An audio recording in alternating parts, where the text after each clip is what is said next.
Hey guys, thanks so much for watching another episode of Real Estate Reality with Ryan Argue. Hey, today we're going to answer the question that many sellers have asked me probably hundreds of times over my career when it comes to meeting with them about potentially selling their home. And of course, the obvious question would be how much is their home worth? But probably a very close second and equally as important is how much are they going to walk away with, right? How much are we going to walk away with? What kind of expenses are involved when it comes to selling our home? That is probably the second most asked question that I get. So today's episode, we're going to answer that and a lot more. Thanks so much for watching. For the last 5 years, as the #1 real estate agent in my marketplace, I've dedicated my career to providing you with the very best selling and buying experience. You've told me you expect more from your real estate agent, and I'm committed to exceeding those expectations. Ryan Argue, your trusted real estate advisor. Well, here is an estimated closing statement that is put together by Corner Escrow, which is a local escrow company. For the sake of this example, I wanted to just use a local escrow office who is the intermediary between buyer and seller in a real estate transaction. So a seller net sheet would be provided by typically an escrow company. And again, this is a dummy sheet that I have. We're going to be selling 123 Smith Street in Orange County. And one of the things that's important to note on here is the closing date, right? So we put 11/2. Again, some of the expenses that are on this estimate are going to be based on the close of escrow date. So as we go through here, that's important to note. And again, this is a rough draft, right? So this is an estimate that, again, there's a lot of different moving pieces and parts, but this will give you kind of the idea of what to expect. So let's say, for example, 123 Smith Street, we sold it for $700,000. What would you expect? Well, when a seller sells a home, and based on the close of escrow date of November 2nd, the escrow company is going to prorate the property taxes, and they're going to prorate these costs here, which is based on, again, an estimate of the 6-month installment of taxes, which is from July to the end of the year. And in this case, 123 Smith Street's property taxes for 6 months is $3,500. And so the escrow company is going to give a credit to the seller because of the fact that from 11/2 to the end of the year, they didn't occupy the property. So these about 2 months or so of days at, again, this credit based on the $3,500 proration or 6 months is prorated, and they get a credit there. So when you sell a home, one of the other expenses that comes up is real estate commissions.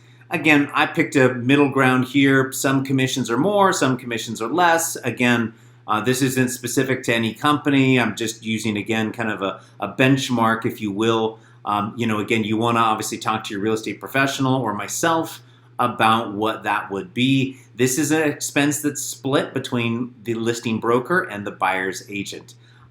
So that's a expense there. So that's a percentage of the purchase price, of course. So as the price moves, the commission changes as well.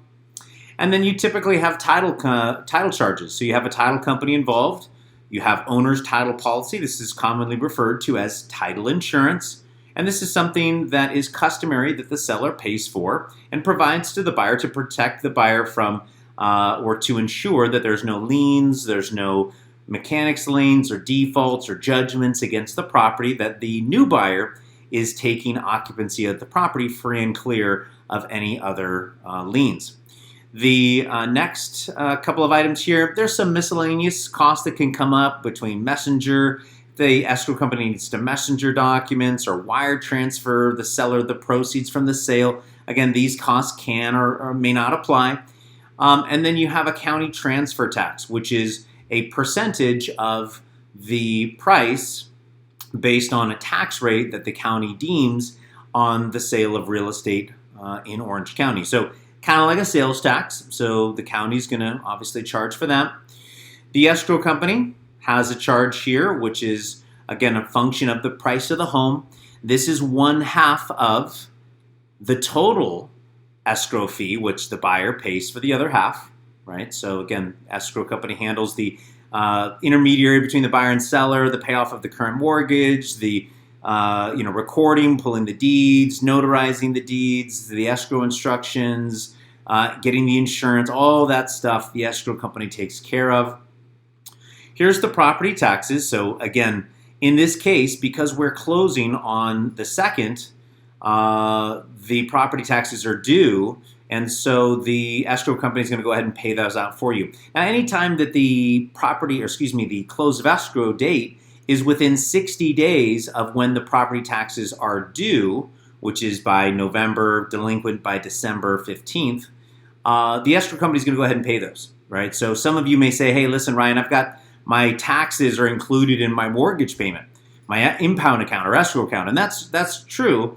And what will happen is that if the escrow company did pay for these because they are within 60 days of closing, then the bank that you have your loan with will just go ahead and refund you that escrow amount that you have with that company. So you have additional disbursements here. So these are additional disbursements that may or may not apply. So you have a termite company repairs. A buyer is typically going to ask the seller to pay for a termite inspection and any active infestation to be treated. So we've got an estimate here. Again, depending on if it's a condo, that could be very little because that's covered under the association. Or if it's a house, right? This could be more if they had to tent it, right? So that's a critical piece that we'll walk you through as part of the transaction, as part of the process of selling your home. We'll walk you through that process as far as getting a termite inspection. Homeowner's warranty. This is typically something that the seller provides to the buyer, which covers the buyer for 1 year on their major appliances after closing. So if the AC fails, the home warranty company will come and try to fix it, if not replace it as well.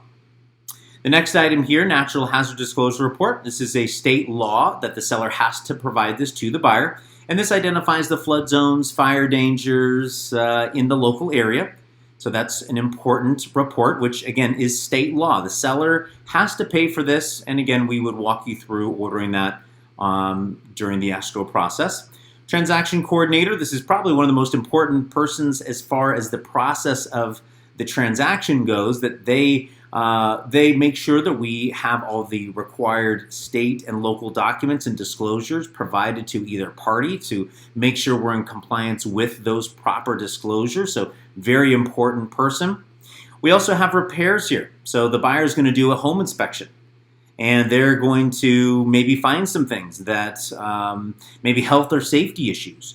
So the buyer may ask the seller to pay for some repairs, or the seller may say, hey, listen, I'll just give you a credit. Now, obviously, this number can be higher or lower, depending on the type of home. And this number, again, is paid out at time of closing for the results of the buyer's home inspection. And this is typically things that are health and safety related, not cosmetic in nature. These last two have to do if the property was located in an association, and in some cases, there's two associations. There'd be two sets of these costs, which represents one is the documentation fee. And again, this is an estimate, but the documentation fee is a state law that the seller has to provide this to the buyer. And the CC&Rs, which govern the rules and regulations that a property owner in an association must comply with, the HOA or the management company is going to charge to produce those documents and provide that to the buyer. So this is a state law. The seller has to pay for this, again, during the escrow process. And then the association management company is also going to charge a transfer fee. And again, these are estimates, but there are some expenses that have to do with the transfer of ownership that the association works through that they're going to charge for. So in this situation, this is an estimate. Now, the thing that you don't see on here is obviously a mortgage, right? As far as a loan, right? So you got a mortgage here that you'd have to pay off, and that obviously is going to come into play. But these are other additional expenses that are not so obvious that a seller may have to pay when it comes to closing and selling their home. Now, of course, again, you want to talk to a real estate professional like myself to work through a specific cost sheet to see in your specific scenario, in your property, what would these costs be and what would you walk away with? Again, a critical piece to make sure that you have completed before deciding to sell. Hey guys, thanks so much for watching today's episode. If you liked it, if you have a question, if there's a specific scenario that you'd like me to run through, or if you want more information about our concierge program, this is an amazing program. Pay nothing out of pocket up front for improvements to your home to get the highest and best price for your property when it comes to selling. Hey, let me know how we can help. Hey, thanks again for watching. You guys have a fantastic day.